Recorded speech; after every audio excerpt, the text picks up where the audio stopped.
নড়াইলের লোহাগড়া সরকারি আদর্শ কলেজে ডিজিটাল সাইনবোর্ডে ভেসে উঠেছে ছাত্রলীগ আবারও ভয়ঙ্কর রূপে ফিরে আসবে, জয় বাংলা, জয় বঙ্গবন্ধু। শেখ হাসিনা আবারও আসবে বীরের বেশে, এমন লেখা প্রদর্শনের ঘটনা ঘটেছে।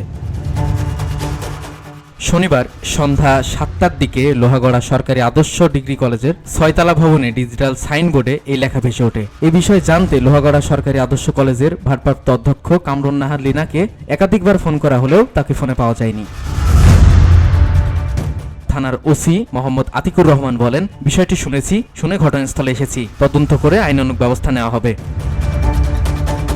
উপজেলার ইউনো আব্দুল রিয়াদ বলেন, ঘটনার পর ডিজিটাল সাইনবোর্ডটির সংযোগ বিচ্ছিন্ন করা হয়েছে। এটির অপারেটর দুজনকে ডাকা হয়েছে এবং তদন্ত করে এ ব্যাপারে আইনানুগ ব্যবস্থা নেওয়া হবে। VOD Bangla news desk.